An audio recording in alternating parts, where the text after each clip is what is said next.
Hello dear agriculture students, बहुत बहुत स्वागत है आप सभी का। दोस्तों, आज हमारा सेकंड लेक्चर है एनिमल हस्बेंड्री का। और पहले लेक्चर में हमने जो है डेयरी व्यवसाय के बारे में पढ़ा था, और आज हम पढ़ेंगे दूध उत्पादन के बारे में। दूध उत्पादन क्या होता है, किस प्रकार चल रहा है हमारे देश में दूध उत्पादन, वह सब हम इसमें बारीकी से पढ़ेंगे। तो चलिए दोस्तों, शुरू करते हैं। वीडियो शुरू करने से पहले मैं आपको बताना चाहता हूँ कि अगर ये वीडियो आपको अच्छा लगे तो इसको लाइक अवश्य करें, चैनल को सब्सक्राइब कर लें, ताकि हर वीडियो आप तक समय से पहुँचे, ताकि आप जो है समय से पढ़ सकें दोस्तों। साथ ही अपने दोस्तों के साथ भी इसे ज़रूर शेयर करें, ठीक है दोस्तों। तो आज जो हमारा टॉपिक होने वाला है, उस टॉपिक का नाम है मिल्क प्रोडक्शन। तो यहाँ मैं हेडिंग बना लेता हूँ, मिल्क प्रोडक्शन। मिल्क प्रोडक्शन यानी कि अपना दुग्ध उत्पादन।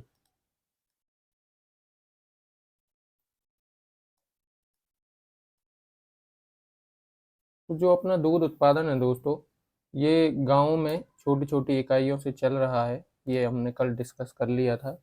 और मिल्कमैन ऑफ इंडिया कौन है उसके बारे में भी हमने डिस्कस किया था, ठीक है दोस्तों। और आईडीसी के बारे में, एनडीडीबी के बारे में, ये सब हमने अच्छे से चर्चा कर ली। तो सबसे पहले आज हम पढ़ेंगे दूध दोहने की विधियाँ। दूध दोहने की विधियाँ।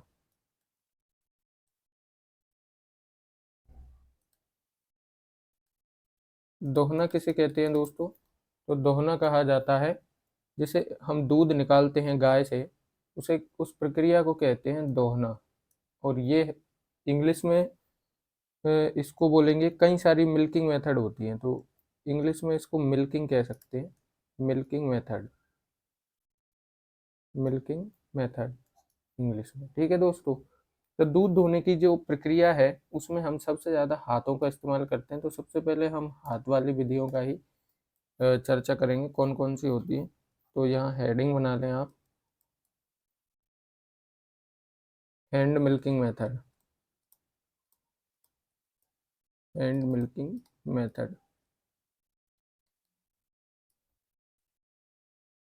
मेथड्स, ठीक है दोस्तों। तो हाथ द्वारा जो है कौन कौन सी मेथड है, उनको मैं एक साथ लिख देता हूँ, फिर मैं उनके बारे में आपको बारी बारी से बताऊंगा। तो वो कौन कौन सी मेथड्स हैं उनके बारे में मैं आपको पहले लिख देता हूँ यहाँ। तो जो अपनी पहली मेथड है, वो है अपनी फुल हैंड मिल्किंग मेथड। पहली जो मेथड है वो है full hand milking method. Full hand milking method.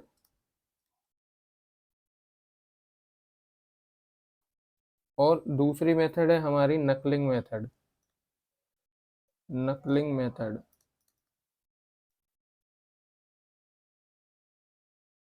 और तीसरी है हमारी स्ट्रिपिंग मेथड। Striping method.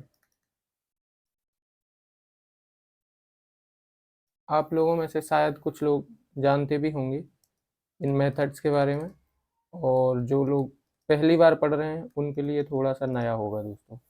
तो फुल हैंड मिल्किंग मेथड में क्या होता है, इसमें हम जो है चार उंगली और हथेली का इस्तेमाल करते हैं। फोर फिंगर्स और हथेली का इस्तेमाल करते हैं, ठीक है।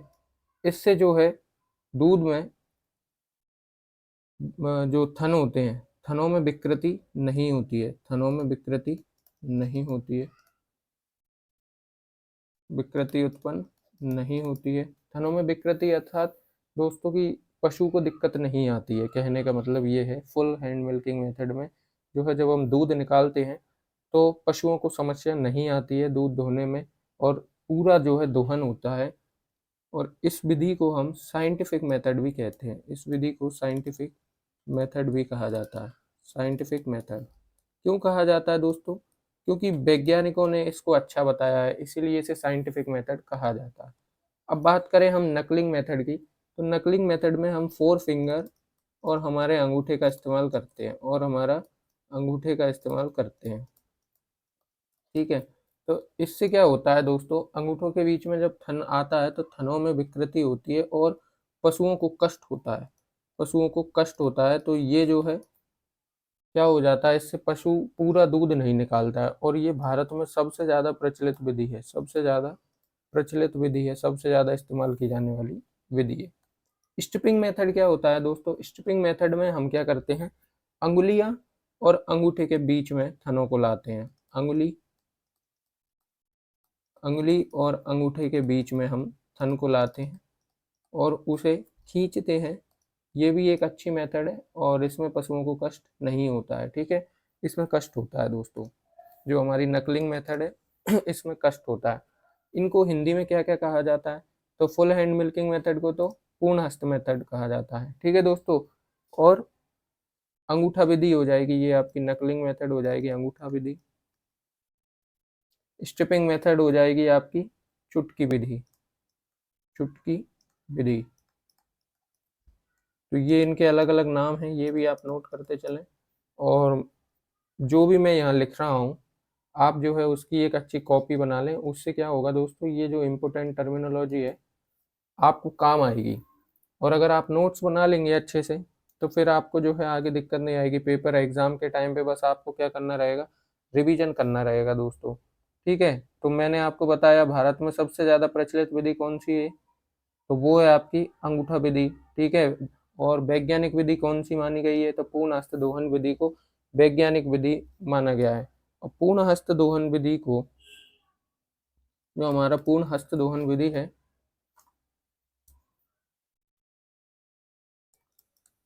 पूर्ण हस्त दोहन विधि को, पूर्ण हस्त दोहन विधि को हम जो है फिस्टिंग मेथड भी कहा जाता है। क्या कहा जाता है, फिस्टिंग मेथड भी कहा जाता है। और जो हमारा स्ट्रिपिंग मेथड है, स्ट्रिपिंग मेथड, इसको अंतिम दूध मेथड भी कहा जाता है, अंतिम दूध मेथड भी कहा जाता है, अंतिम दूध विधि। वो क्यों कहा जाता है उसको हम आगे समझने वाले हैं। ठीक है दोस्तों, तो ये जो है आपकी हाथों से निकालने वाली विधियों के बारे में हमने पढ़ा। और स्ट्रिपिंग मेथड का इस्तेमाल हम उनमें करते हैं जब गाय के थन छोटे होते हैं। थन अगर छोटे हैं, थन छोटे हैं तो हम जो है स्ट्रिपिंग मेथड का इस्तेमाल करते हैं दोस्तों। और इसका इस्तेमाल हम अंतिम दूध निकालने के लिए भी करते हैं, मैंने आपको बताया। अब वो क्यों करते हैं, कैसे करते हैं, हम उसको आगे समझेंगे अच्छे से। ठीक है, अब जानते हैं हम मशीन मेथड। उससे पहले मैं आपको इन विधियों के चित्र बता देता हूँ। ये देखिए दोस्तों, ये आप देख रहे हैं, ये फुल हैंड मेथड है। फुल हैंड में जो है ग्वाला 4 उंगलियों के बीच में अपना जो है हथेली ले लेता है और हथेली से दबाता है, तो ये जो है प्रेशर करेगा और इससे क्या है, थनों में विकृति नहीं आएगी फुल हैंड मिल्किंग मेथड में।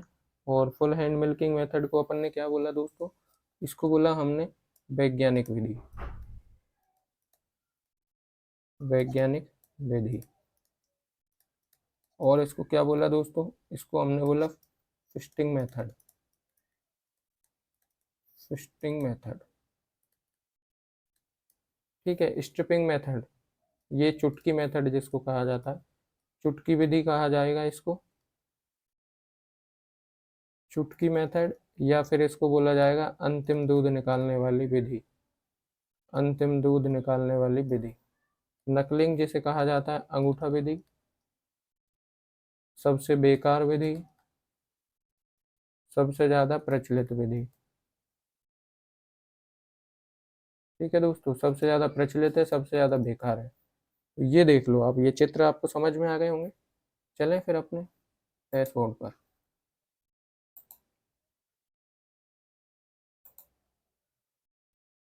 तो हम यहाँ थे। ठीक है दोस्तों, हाँ तो अब आगे बढ़ते हैं और अगला है हमारा मशीन मेथड। ठीक है, अगला क्या है, मशीन मेथड। और मशीन से आपके क्वेश्चन आते ही हैं। मशीन मेथड, ऊपर जो मेथड्स बताई गई हैं उनमें से भी एक क्वेश्चन आपको देखने को मिल ही जाएगा। ठीक है दोस्तों, तो मशीन मेथड क्या है? मशीन मेथड मेथड का सबसे पहले उपयोग हमने इंग्लैंड में किया था। इंग्लैंड में सर्वप्रथम, इंग्लैंड प्रथम विश्व युद्ध के दौरान, यानी फर्स्ट वर्ल्ड वॉर के दौरान, फर्स्ट वर्ल्ड वॉर के दौरान इस्तेमाल किया गया था। किसका? मशीन मेथड का। कहाँ इस्तेमाल किया गया था दोस्तों? तो ये किया गया था इंग्लैंड में।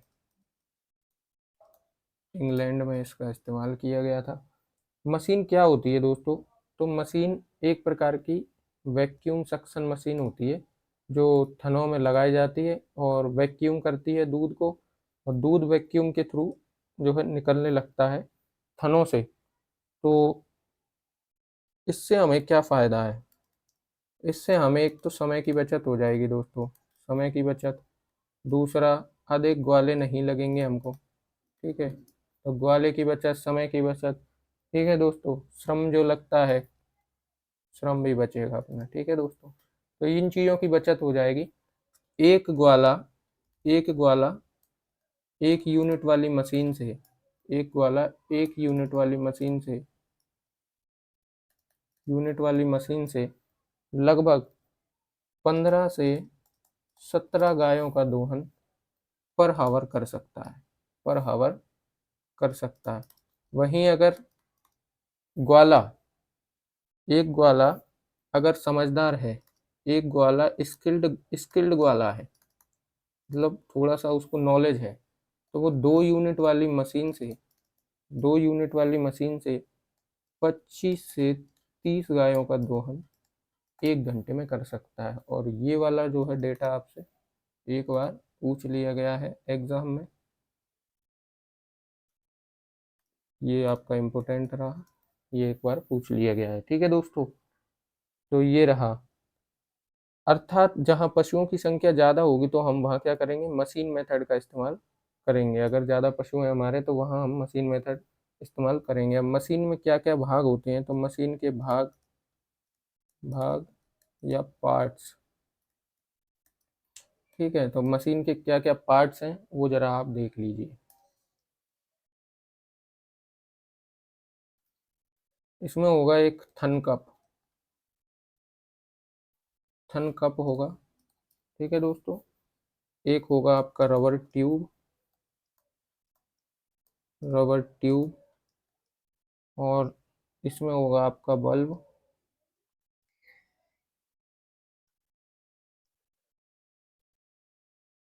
बल्ब होगा आपका, और एक इसमें दृश्य ग्लास होगा,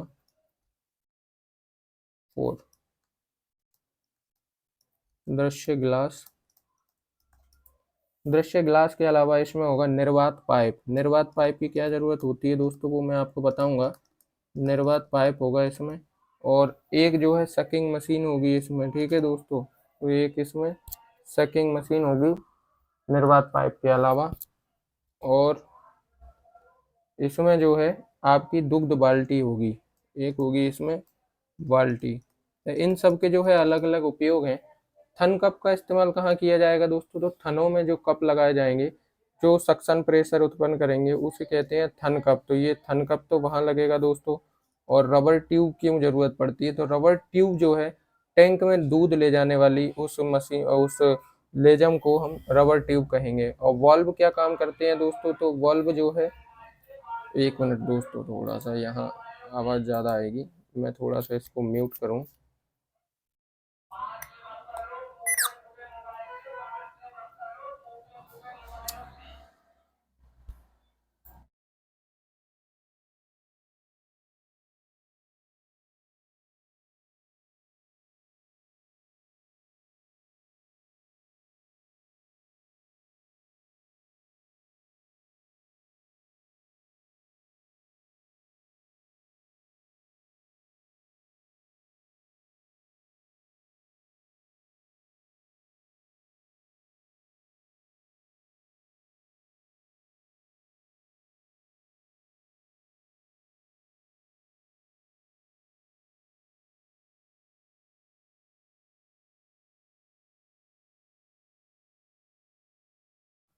दोस्तों नॉइस प्रॉब्लम थोड़ा सा हो जाती है कभी कभार, तो उसके लिए मैंने म्यूट कर दिया था थोड़ा सा। हाँ तो दोस्तों, हम जो है पढ़ रहे थे थन कप के इस्तेमाल कहाँ किया जाता है, रबर ट्यूब का इस्तेमाल कहाँ किया जाता है, वल्व दृश्य ग्लास में दोस्तों देखा जाता है।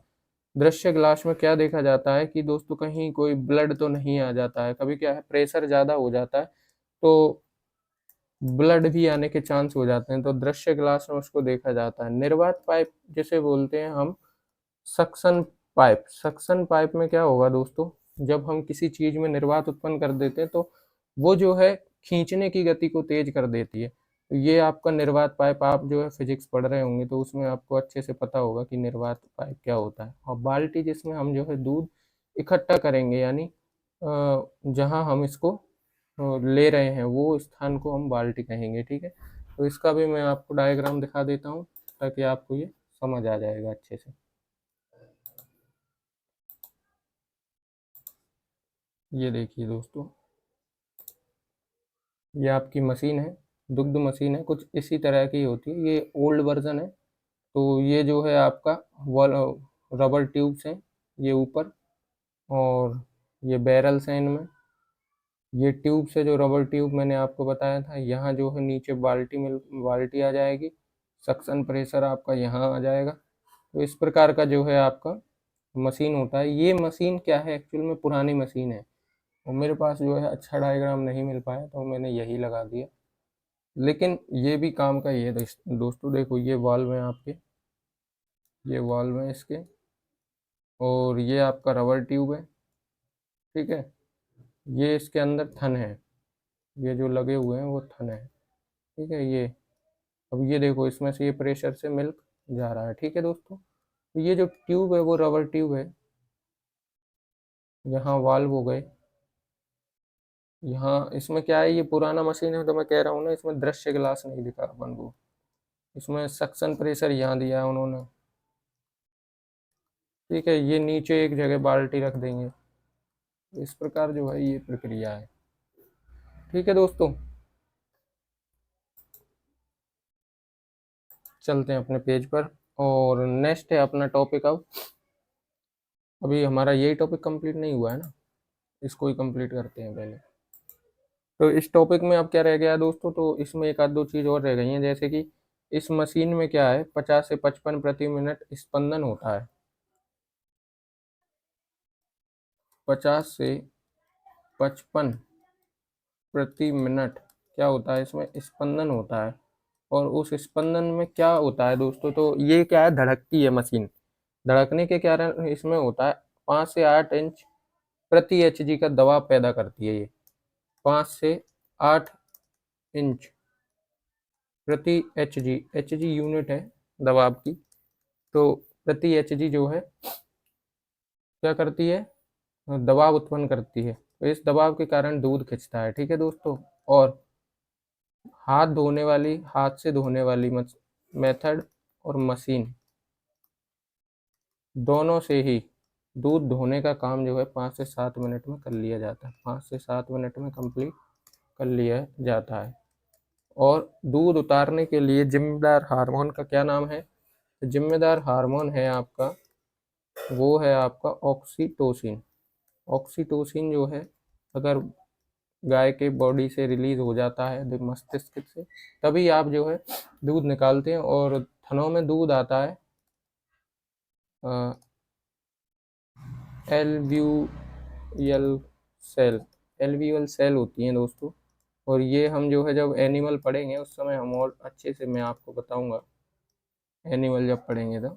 एलव्यूअल कोष से आता है, ठीक है। ये कोष होता है जिसमें सेल्स होती हैं, वहां से दूध निकलता है, ठीक है दोस्तों। तो ये आपका जो है ये वाला चैप्टर आधा हो चुका है। अभी इसमें हम आगे और बढ़ेंगे, और आगे अब हम क्या पढ़ने वाले हैं वो देखिए दोस्तों।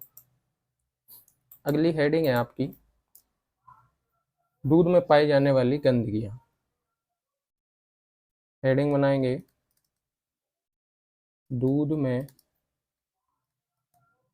पाई जाने वाली गंदगियाँ। अब दूध में कौन कौन सी गंदगियाँ पाई जाती हैं दोस्तों, तो एक तो वो गंदगियाँ होंगी जो आंखों से दिखाई देंगी। आंखों से दिखाई देंगी वो गंदगियाँ, आंखों से देख सकते हैं यानी दृश्य हो जाएंगी। और एक जिन्हें आंखों से नहीं देखा जा सकता, आंखों से नहीं देखा जा सकता, आंखों से नहीं देखा जा सकता। कौन कौन सी हैं जो आंखों से नहीं दिखती हैं, कौन कौन सी हैं जो आंखों से दिखती हैं, वो मैं आपको बता देता हूँ। पॉइंट वाइज नोटिस कर लेना दोस्तों, नोट जरूर करते करते चलना। इससे क्या होगा दोस्तों, ये कंटेंट आपको मैं दे नहीं पाऊंगा, उसका रीज़न ये है क्योंकि ये फाइल सेव नहीं हो पाती है। ठीक है दोस्तों, तो यहाँ मैं जो लिख रहा हूँ आप जो है उसको नोट करते चलें। और इसका इसका जो है पीडीएफ जा पाना बहुत मुश्किल है। बाकी हम और कुछ पढ़ेंगे तो उसका दे पाना संभव हो जाएगा, लेकिन यहाँ जैसे हम लिख के पढ़ रहे हैं तो इसका पीडीएफ दे पाना थोड़ा सा मुश्किल हो जाएगा। तो आँख से दिखाई देने वाली जो अशुद्धियाँ हैं वो होगी आपकी चारा, चारा हो गया, भूसा हो गया, चारा मान लो, भूसा मान लो, ग्वाले के बाल मान लो, ग्वाले के बाल, ठीक है, और धूल के कण, जो बड़े धूल के कण होते हैं वो, धूल के कण। आंखों से नहीं दिखाई देने वाली, तो आंखों से तो हमें क्या नहीं दिखाई देगा, तो बारीक धूल नहीं दिखाई देगी, बारीक धूल। कई सारे बैक्टीरिया जैसे कि माइकोकोकस, हिंदी में लिख रहा हूँ दोस्तों, माइकोकोकस,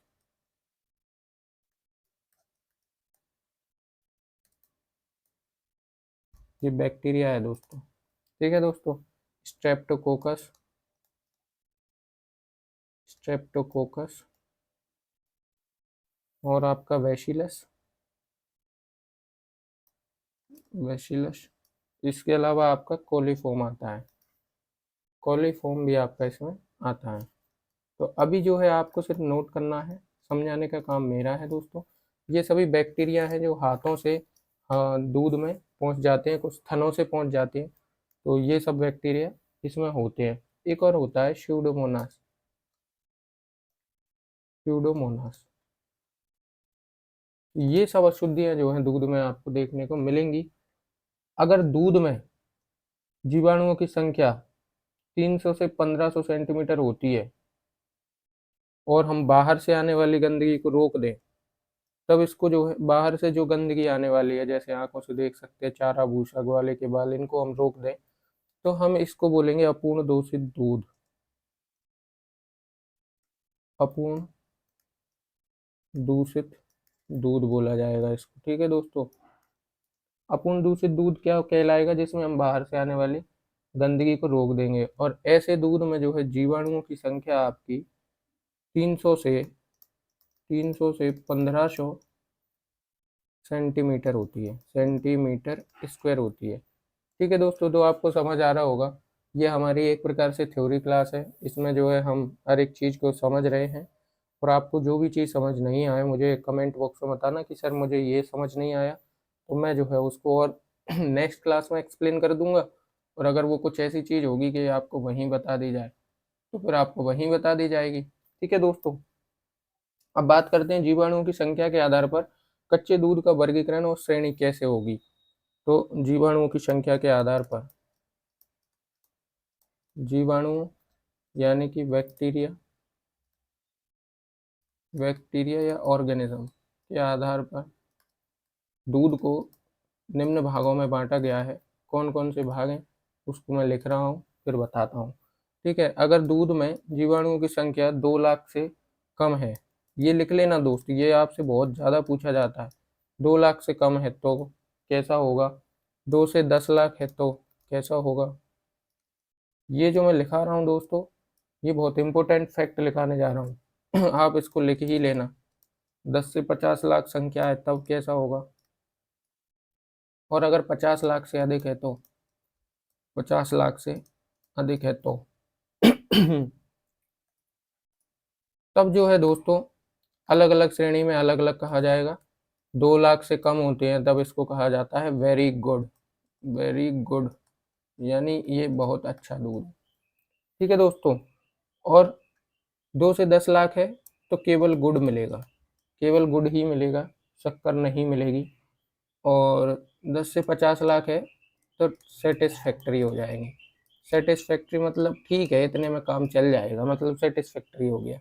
या इसको अपन फेयर भी बोल सकते हैं, फेयर बोल सकते हैं। और 50 लाख है तब इसको पुअर दूध बोलेंगे, पुअर। अब मैंने टर्मिनोलॉजी इंग्लिश में क्यों लिखी है दोस्तों, हिंदी में जब वो लिखता है ना तो वो तुमको घुमा देगा। वेरी गुड का वो बहुत अच्छा नहीं लिखेगा, बहुत सुंदर लिखेगा, बहुत सुंदर। या कुछ नया शब्द मिल जाएगा तो वो लिख देगा, गुड को लिख देगा अति सुंदर, तो उसमें आप फंस जाओगे। आप जो है इंग्लिश टर्मिनोलॉजी याद करके जाओ, ऐसी की ऐसी लिखेगा, उसके पास ऑप्शन नहीं है कुछ और लिखने का, तो आप जो है इंग्लिश टर्मिनोलॉजी लिख के जाओ। इसके बाद हम पढ़ेंगे पाश्चराइजेशन। ये आपको समझ आ गया दोस्तों, इसको अच्छे से नोट कर लेना। जीवाणुओं के आधार पर हमने दूध को बांटा है।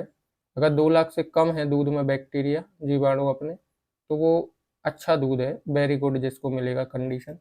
2 से 10 लाख है तो गुड मिलेगा, 10 से 50 लाख है तो सेटिस्फैक्ट्री या फेयर मिल जाएगा, और 50 लाख है तो इसे पुअर बोला जाएगा। अब बात करते हैं पाश्चराइजेशन क्या होता है। सबसे पहले हम पाश्चराइजेशन समझेंगे, उसके बाद हम पाश्चराइजेशन की मेथड समझेंगे। पाश्चराइजेशन, पाश्चराइजेशन क्या होता है दोस्तों, तो दूध को जब हम दूध को गर्म करते हैं, दूध को गर्म करते हैं उसे कहते हैं पाश्चराइजेशन। दूध को गर्म करने की प्रक्रिया को क्या कहते हैं, पाश्चराइजेशन करते हैं। क्यों गर्म करते हैं दोस्तों, तो हम दूध को गर्म करते हैं ताकि वह खराब ना हो, ताकि वह खराब ना हो। आपने देखा होगा जब हम गाँव में या घरों में शाम को जो है मम्मी हमारी दूध गर्म करती हैं, उसका कारण ये है कि दूध सुबह तक खराब ना हो। ज़्यादातर केसेस में दूध फट जाता है, और वो क्यों फट जाता है, वो फट जाता है एसिडिटी के कारण। और एसिडिटी क्यों उत्पन्न होती है, उसमें होते हैं वो प्रोटीएज एंजाइम। प्रोटीएज एंजाइम क्या करते हैं, प्रोटीन को तोड़ देते हैं, प्रोटीन टूट जाता है तो दूध फट जाता है। ये मैंने आपको जब हम MPPAT का पेपर सॉल्व कर रहे थे उसमें एक क्वेश्चन आया था, तब मैंने आपको समझाया था।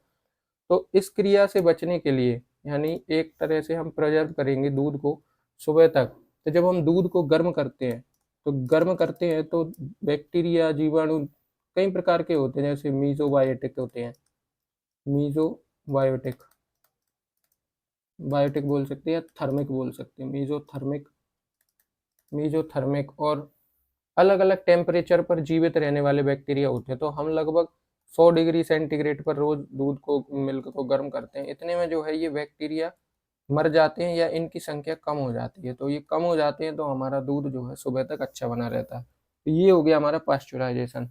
पाश्चराइजेशन में क्या होता है, जीवाणु की संख्या जो है पाश्चराइजेशन दूध में प्रति मिलीलीटर 30,000 से कम हो जाती है। जो पाश्चराइज्ड मिल्क होता है उसमें जीवाणु की संख्या, जैसे अब हमने कोई दूध जो है पाश्चराइज कर लिया तो उसमें जीवाणुओं की संख्या कितनी हो जाएगी, 30,000 प्रति मिलीलीटर हो जाएगी। प्रति मिलीलीटर, प्रति मिलीलीटर कितनी हो जाएगी, 30,000 हो जाएगी।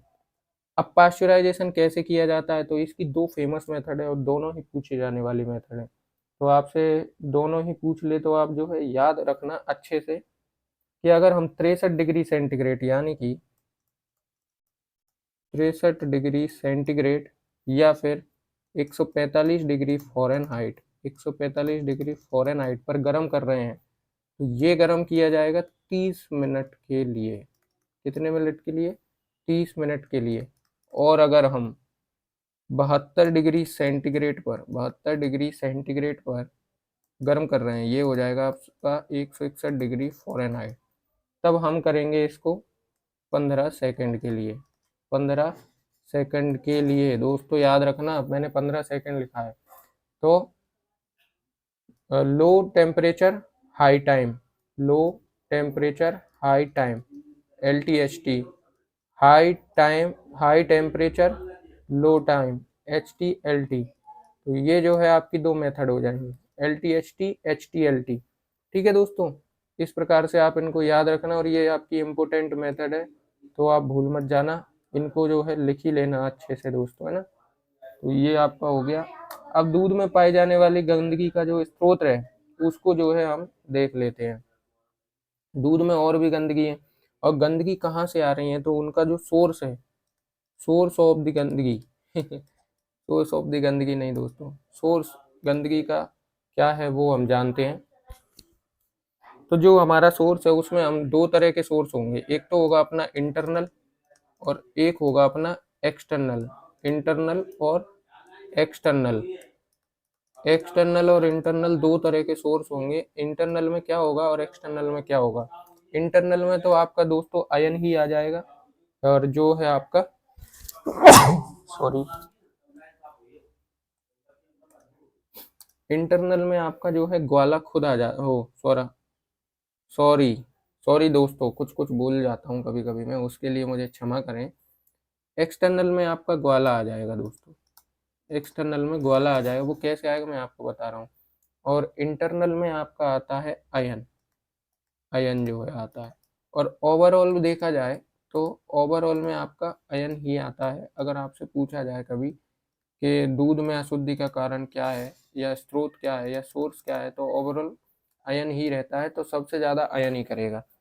ग्वाला जो है जब बैठता है तो उसके हाथ गंदे होते हैं या कई सारी चीज़ें होती हैं, तो ये जो है एक्सटर्नल कारण बनता है। और दूध थनों से आता है तो थनों में कई सारे बैक्टीरिया वगैरह, ये अंदर की स्थिति है, वहाँ से आते हैं। तो सोर्स ऑफ गंदगी ये है हमारे, ठीक है दोस्तों। अब चलते हैं स्वच्छ दूध उत्पादन के सिद्धांत क्या है। Principle of the clean milk production, principle of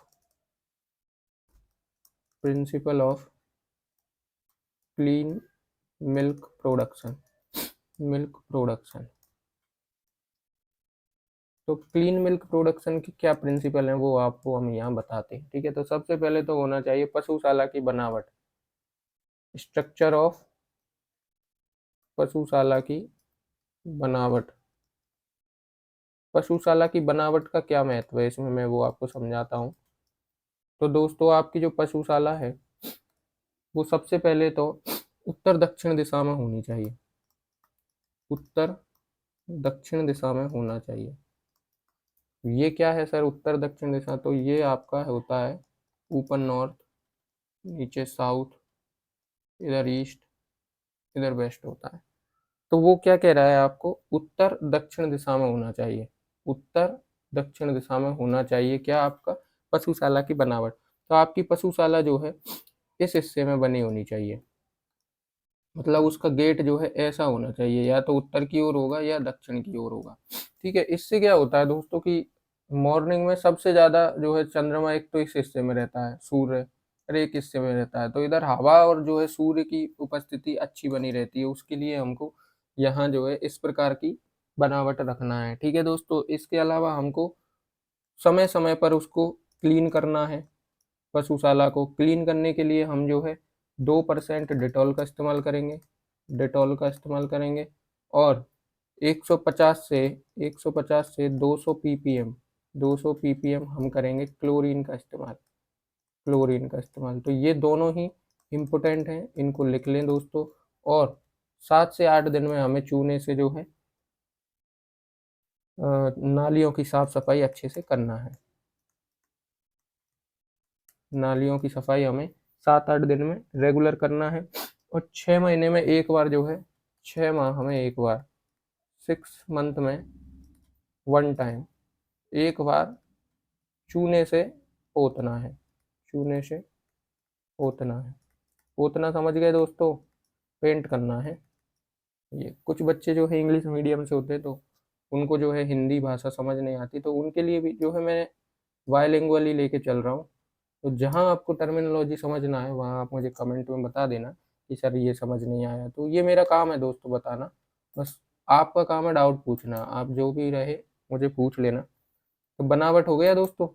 अब चलते हैं पशु स्वास्थ्य एवं सफाई। तो पशु स्वास्थ्य एवं सफाई के लिए क्या करना चाहिए हमें, जब हम ग्वाला, ग्वाला हैं हम, यानी दूध निकालने वाले को हम ग्वाला कह रहे हैं, जरूरी नहीं है कि ग्वाला ऑल टाइम गायों में लगा रहे, लेकिन उसको इंडिकेट करने के लिए। तो ग्वाले को करना चाहिए 2% डिटॉल से, 2% डिटॉल से थनों को धो लेना चाहिए, क्या, दूध लगाने से पहले, ठीक है। और 1 घंटे पहले, 1 घंटे पहले जो है गाय को खुरैरा कर लेना चाहिए, जिसे ग्रूमिंग कहते हैं, ग्रूमिंग कर लेना चाहिए। ग्रूमिंग से होता क्या है, ब्लड संचार बढ़ता है, ब्लड ट्रांसपोर्ट तेजी से होता है, ब्लड संचार बढ़ता है ग्रूमिंग करने से। तो 1 घंटे पहले ही ये काम कर लेना चाहिए।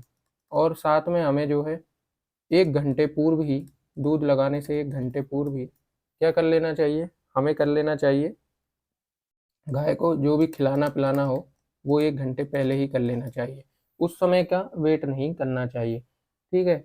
हम डेटॉल के साथ क्लोरीन का 150 से 200 ppm इस्तेमाल कर सकते हैं। किसका? क्लोरीन का।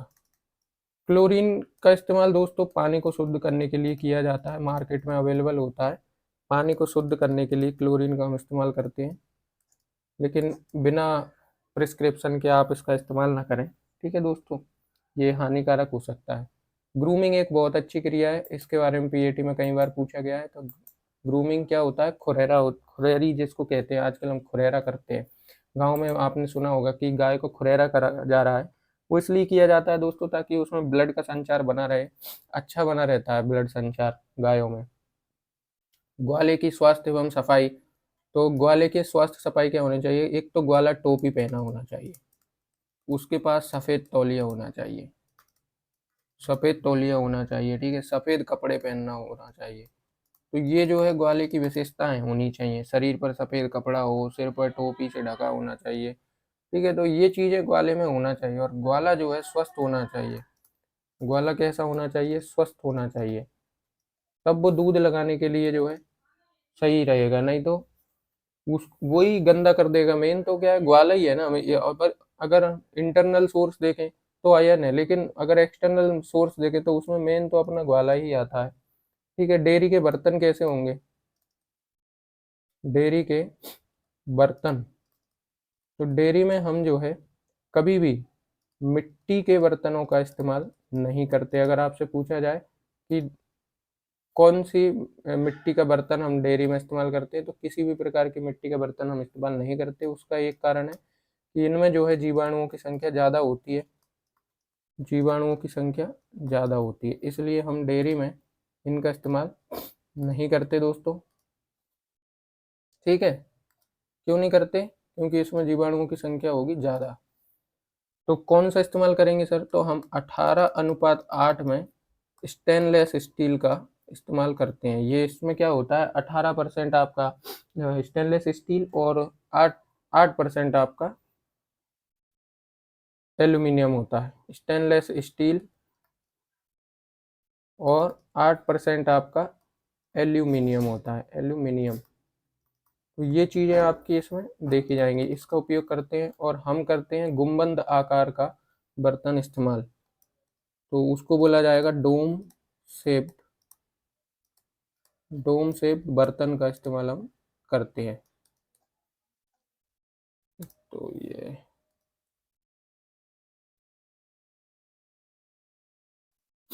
डोम से बर्तन का इस्तेमाल हम करते हैं दोस्तों। ठीक है। बर्तन का जब हम इस्तेमाल करें तो इनको सबसे पहले 50 डिग्री सेंटीग्रेड पर 2% कास्टिक सोडा डालकर, 2% कास्टिक सोडा इस्तेमाल कर सकते हैं आप, जिसको NaOH या KOH का इस्तेमाल कर सकते हैं। कास्टिक सोडा, सोडियम बाइकार्बोनेट इस्तेमाल कर सकते हैं। सोडियम बाइकार्बोनेट इस्तेमाल कर लें या फिर पोटेशियम बाइकार्बोनेट। ठीक है। तो इसमें आपको जो है 50 डिग्री सेंटीग्रेड पर गर्म करना है, फिर इसको सुखा लेना है। ठीक है दोस्तों। अब तीसरा पॉइंट है हमारा दूध को छानना। दूध छानना, ये मेरे से गलती होती है, ताकि ये अभी क्या है, मेरे हाथ नहीं लगा है ठीक से ये बोर्ड। दूध छानना, तो दूध को छानने की प्रक्रिया होती है, इसमें हम छलनी का इस्तेमाल करते हैं, छलनी का इस्तेमाल करते हैं। ठीक है दोस्तों। और पहली धार जो है, हम दूध की पहली धार को स्ट्रिप कप में निकालते हैं। स्ट्रिप कप में क्यों निकालते हैं दोस्तों?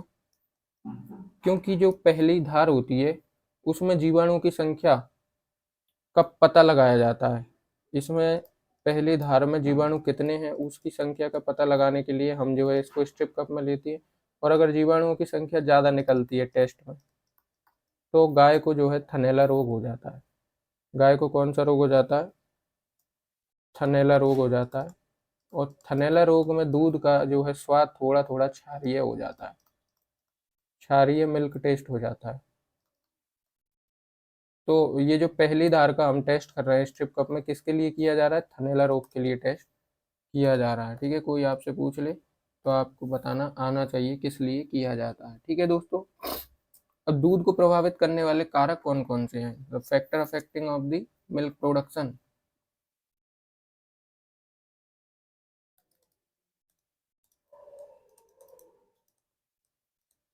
Factor affecting of milk production, milk production कौन कौन से हैं दोस्तों? तो इसमें एक तो होगा आपका जेनेटिकली, जेनेटिकली कारण होते हैं कुछ जो पैतृक होते हैं, जेनेटिक्स या पैतृक कारक जिन्हें बोला जाता है पैतृक कारक। पैतृक कारक कौन कौन से होते हैं अपने?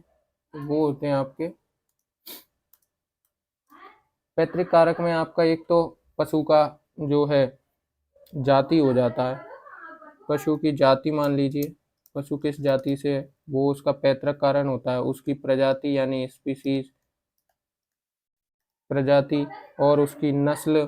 ठीक है, या फिर उसका व्यक्तित्व, पशु का व्यक्तित्व भी इसमें आता है, व्यक्तित्व। और पशु का जो है स्वभाव होता है, पशु का स्वभाव, ये सब जो है उसके पैतृक कारण में आता है जेनेटिकली में। और एक होता है इसका फिजिकल कारक। फिजिकल कारक क्या होता है दोस्तों, वो भी मैं आपको बताता हूँ। फिजिकल कारक कौन कौन से होते हैं? तो physical effect, physical cause, physical कारक हैं आपके दोस्तों। इसमें आपका पशु का आहार आ जाएगा, पशु आहार। ठीक है, और आ जाएगा पशु का स्वास्थ्य। इनको पहले मैं लिख दूं फिर समझाता हूँ। पशु का स्वास्थ्य और फिर पशु व्यायाम, व्यायाम और पशु की शरीर रचना, शेप, पशु का शेप, ये आपके फिजिकल। ठीक है, फिजिकल में भी आपके दो तरह के होते हैं, नियंत्रित कारक और अनियंत्रित कारक। अभी मैंने ऐसे ही लिख दिए। ठीक है, जेनेटिकल कारण जैसे दोस्तों आपके पास कोई ऐसा रोग है जो आपके माता पिता से आ रहा है आपके शरीर में, जैसे मान के चलिए कई सारे रोग होते हैं, जैसे टीबी है, ट्यूबरकुलोसिस करके ये बैक्टीरिया द्वारा होता है। तो ये जो है आपके आपके शरीर में आ रहा है, तो ये कहीं ना कहीं आपके पेरेंट्स से आपके शरीर में पहुंचा है। ठीक है, तो ये एक प्रकार का पैतृक कारक है। तो उसी प्रकार कोई जेनेटिक फंक्शन, जैसे कि गाय की जाति है, नस्ल है, तो वो जेनेटिक फंक्शन है। अब मान के चलिए साहीवाल की गाय है, तो साहीवाल की गाय में दूध ज़्यादा आता है, लेकिन उसमें जो है वसा की मात्रा कम होती है। ठीक है, इस प्रकार जो है जेनेटिक होते हैं। व्यक्तित्व होता है, जैसे उसका गुस्सैल स्वभाव हो सकता है, उसकी स्वास्थ्य कैसा रहता है, ये सब डिपेंड करता है उसके जेनेटिक कारकों पर। फिजिकल कारक क्या होते हैं? तो फिजिकल कारक ये होते हैं, जैसे दोस्तों आपने आहार अच्छा खिलाया, तो अच्छा खिलाया तो दूध अच्छा आएगा, और कम खिलाया तो कम दूध आएगा। ठीक है, और उसका फिजिकल कारक होता है स्वास्थ्य। अगर स्वास्थ्य गड़बड़ाया तो दूध में कमी आ जाएगी। व्यायाम अगर उसको ज़्यादा करा दिया तो दूध में कमी आ जाएगी। सेप अगर उसका ज़्यादा है तो वो ज़्यादा खाएगी, और ज़्यादा खाएगी तो दूध कैसे देगी? ज़्यादा भी तो नहीं खिलाना है उसको, जो है मिनिमम खिलाना है।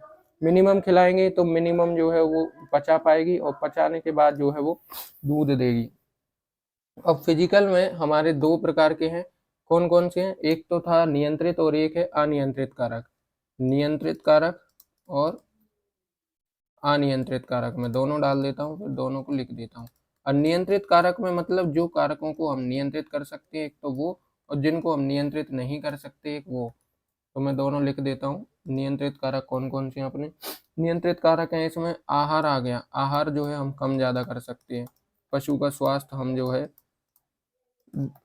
पशु के स्वास्थ्य की तो देखभाल कर ही सकते हैं हम, जो है व्यायाम कर सकते हैं। ठीक है, और ग्वाले का स्वास्थ्य दोहन अंतराल कर सकते हैं, दोहन का अंतराल कर सकते हैं। दो दोहन के बीच की जो अवधि होती है उसको दोहन अंतराल कहा जाता है। ठीक है दोस्तों, दोहन अंतराल हो जाता है। लेकिन अनियंत्रित कारक है अपना पशु की आयु। आयु को तुम कंट्रोल नहीं कर सकते हो। उसका गर्भावस्था काल, गर्भावस्था काल नहीं, गर्भावस्था काल को आप जो है अनियंत्रित है, इसको आप नहीं कर सकते। इसका ऋतु चक्र जिसे आप बोलते हैं स्ट्रेस साइकिल, ऋतु चक्र को आप जो है नियंत्रित नहीं कर सकते।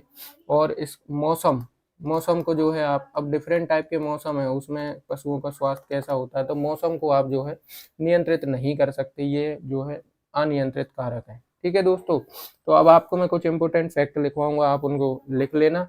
ये वो इंपॉर्टेंट फैक्ट होंगे जो आपसे पुराने पेपरों में पूछे गए हैं और इसी टॉपिक से रिलेटेड है, तो आप उन्हें लिख लेना। इस टॉपिक से जो है पिछली वर्ष या उनसे पहले जो पेपरों में आए हैं उन फैक्ट को मैं यहाँ लिख रहा हूँ। ठीक है दोस्तों, तो पशु की नस्ल, तो आपको बताऊं, जो साहीवाल होती है, साहीवाल गाय के दूध में जो है आपको वसा परसेंटेज 4.5% देखने को मिलेगा। ठीक है, जबकि सिंधी में आपको 4.9, सिंधी गाय में 4.9। लेकिन दूध का मामला देखा जाए तो इनमें उल्टा होगा, दूध में साहीवाल ज़्यादा होगी और सिंधी जो है कम होगी, सिंधी कम होगी, ये आप याद रखना। तो ये जो है, ये क्या है, एक इफेक्ट है, कारक है, फैक्टर अफेक्टिंग है, क्या है ये, पशु की नस्ल। अलग अलग पशु की नस्ल से, अलग अलग पशु की नस्ल भी कारक होती है किसका, factor affecting of the milking. ठीक है, और पशु की जाति, पशु की जाति भी क्या होती है, फैक्टर अफेक्ट करती है। अलग अलग प्रकार की जातियां अलग अलग दूध देती हैं, जैसे कि मान के चलिए बकरी है तो बकरी अलग दूध देती है, भेड़ अलग देती है, ठीक है, गाय अलग देती है, भैंस अलग देती है, सबका अलग अलग जो है क्या होता है, एक नंबर ऑफ अमाउंट होता है। पशु की नस्ल जैसे मैंने आपको बताया, साहीवाल का ये है, इतनी वसा निकालती है, सिंधी इतनी वसा अपने दूध में देती है, लेकिन उसका दूध उत्पादन ज़्यादा होता है, इसका दूध उत्पादन कम होता है। ठीक है दोस्तों, तो इस प्रकार हर एक चीज़ में अंतर होता है, फैक्टर इफेक्ट होता है। व्यक्तित्व की बात करें तो कुछ कुछ पशुओं का व्यक्तित्व इतना गुस्सैला होता है कि वो उसके कारण दूध में दिक्कत आती है, उनके व्यक्तित्व का भी एक महत्व होता है। ठीक है, और आगे बात करें उसकी आयु, तो जो शुरुआती आयु होती है गाय की, जो 3 से 4 ब्यात होती है, उसमें जो है वो अपने जीवन काल का सबसे ज़्यादा दूध देती है। और ये शुरुआती, ये 3 से 4 ब्यात 6 से 10 वर्ष की उम्र, या एग्जैक्ट आपसे पूछे तो 7 वर्ष की उम्र में सबसे ज़्यादा मिल्क प्रोडक्शन, अपने जीवन काल का सबसे ज़्यादा दूध, सर्वाधिक मिल्क प्रोडक्शन करती है गाय इस उम्र में। ठीक है दोस्तों, लेकिन इसके बाद ये क्या है, ये इसका फेज है, फिर इसके बाद जो है वो एक समय एक निश्चित हो जाती है, स्थिर हो जाती है, और फिर जो है दूध घटने लगता है। तो ये इसकी प्रारंभिक अवस्था है, 3 से 4 ब्यात, ये इसकी प्रारंभिक अवस्था है, यहाँ जो है स्थिर हो जाएगी और यहाँ जो है कम होने लगेगा दूध। तो इस प्रकार जो है ये फेज बढ़ता है और फिर स्थिर हो जाता है और फिर जो है घट जाता है। इस प्रकार जो है आयु निर्भर करती है, ये आप लिख लेना। और पशु की ब्यात अंतराल, ब्यात अंतराल भी पशु में ये इस चीज को निर्भर करता है। अब जैसे मान के चलिए गाय ब्याई है आपके यहाँ, या एग्जाम्पल सेट करते हैं कि ब्यात अवस्था है, ब्यात अवस्था, उसका क्या प्रभाव पड़ता है। तो ब्यात अवस्था के बारे में बात करें तो पशु प्रारंभिक 3 से 6 दिन तक खीस देती है, खीस या पेवसी जैसे कहते हैं, चीका तेली पेवसी आदि उसको कहा जाता है। ये दूध नहीं होता है और इसमें वसा की मात्रा सबसे ज़्यादा होती है। फिर इन 3-6 दिनों के बाद जो है दूध देना शुरू करती है और वो 4 से 8 सप्ताह तक दूध सर्वाधिक देती है। फिर 8 सप्ताह के बाद जो है दूध जो है गिरने लगता है। तो ये ब्यात अवस्था भी इसमें जो है जिम्मेदार होती है। और ये 4 से 8 सप्ताह में जो ज़्यादा दूध देती है उसको पीक पीरियड कहा जाता है, मिल्किंग पीक पीरियड कहा जाता है। ये ब्याने के बाद की स्थिति है। ठीक है दोस्तों, अब बात करते हैं दोहन अंतराल। तो दो दोहन के बीच जो अंतराल होता है, जैसे हमने अभी दूध लगाया तो दो अलग अलग दोहन के बीच का अंतराल दोहन अंतराल कहलाता है। यह अवधि 12 घंटे होने पर दूध की मात्रा एवं संगठन में न्यूनतम परिवर्तन होता है, जबकि दो दोहन में 14 घंटे का अंतर होने पर सुबह के दूध की तुलना में सुबह के दूध में शाम की तुलना जो है 40% अधिक क्या प्राप्त होती है, वसा प्राप्त हो जाती है, वसा और मिल्क प्राप्त हो जाता है। ये आपको याद रखना है दोस्तों। और दोहन की विभिन्न विभिन्न अवस्थाएं हैं, वो कौन कौन सी हैं मैं आपको बता देता हूँ। अगर आपकी गाय अधिक दुधारू है तो दिन में तीन बार आप उसका दोहन कर सकते हैं। ठीक है दोस्तों, अब दोहन की विभिन्न अवस्थाएं होती हैं, तो कौन कौन सी अवस्थाएं होती हैं? एक तो होती है 4 मिल्क अवस्था। अवस्था, यहाँ अवस्था डाल लें। इसमें पहली आएगी आपकी 4 मिल्क अवस्था। 4 मिल्क क्या होता है दोस्तों? तो जो शुरुआती अवस्था में हम निकालते हैं उसे कहते हैं 4 मिल्क। 4 मिल्क में जो है वसा प्रतिशत होता है 1%। 1% वसा होती है इसमें, 1% वसा प्रतिशत होता है 4 मिल्क। जो सबसे पहले हम दूध, जैसे अब दूध लगाने बैठे तो हमने पहले जो दूध निकाला उसे 4 मिल्क कहते हैं। इसमें जो है जीवाणुओं की संख्या सबसे अधिक होती है। इसमें जो है जीवाणु यानी माइक्रो ऑर्गेनिज्म सबसे ज़्यादा होंगे, जीवाणु सबसे ज़्यादा होंगे। फिर फिर दूसरा आता है मिडिल मिल्क। जो अब बीच की स्थिति में पहुंच जाते हैं तो उसको बोलेंगे मिडिल मिल्क। जब दूध लगाते लगाते एक बीच की स्थिति आती है उसको बोलेंगे मिडिल मिल्क। इसमें जो है आपका दूध, जीवाणुओं की संख्या कम हो जाती है, जीवाणु की संख्या कम हो जाती है। ठीक है, और अंतिम होता है, और अंतिम दूध होता है जो आखिरी में निकालते हैं, उसको कहते हैं हम स्ट्रिप मिल्क। और मैंने आपको पहले भी बताया था, स्ट्रिप मिल्क से याद आ गया होगा आपको एक मेथड के बारे में, वो है चुटकी विधि। चुटकी विधि से हम अंतिम दूध को निकालते हैं। इसमें वसा प्रतिशत 8 से 15% वसा होती है, 8 से 15% आपकी वसा होती है और जीवाणुओं की संख्या कम होती है। अगर हमने इस दूध को छोड़ दिया तो हमने दूध की सबसे ज़्यादा वसा यानी घी का नुकसान कर दिया। तो ये चीज़ आपको याद रखना है। ठीक है दोस्तों, पशुओं को बिनोला खिलाने से, पशुओं को बिनोला खिलाने से वसा जो है दानेदार प्राप्त होती है। वसा अर्थात घी जो है दानेदार प्राप्त होता है, दानेदार घी प्राप्त होता है। ठीक है दोस्तों, और पशुओं में बीमारी, व्यायाम जो है, व्यायाम अगर पशुओं को घुमाते हैं तो ज़्यादा घुमाने से पशुओं के दूध में जो है 0.2 टू 0.3% की गिरावट हो जाती है। इसलिए ज़्यादा पशुओं को घुमाना नहीं चाहिए। बिनौला खिलाने से सख्त एवं दानेदार वसा प्राप्त होती है। तो आशा करता हूँ कि आज का लेक्चर आपको अच्छा लगा होगा दोस्तों। अब जो है हम नेक्स्ट लेक्चर में संगठन पढ़ेंगे, यानी कंपोजिशन ऑफ मिल्क पढ़ेंगे। कंपोजिशन ऑफ मिल्क पढ़ेंगे। मिल्क के कौन कौन से कंपोजिशन होते हैं, उनके संगठन के बारे में हम नेक्स्ट क्लास में पढ़ेंगे। ठीक है दोस्तों, अच्छे से रिवीजन करके आना, और जो भी आपको डाउट लगे वो मुझे कमेंट सेक्शन में बताना, और चैनल को सब्सक्राइब, वीडियो को लाइक ज़रूर कर लेना। मिलते हैं अगली वीडियो में, तब तक के लिए जय हिंद, जय भारत।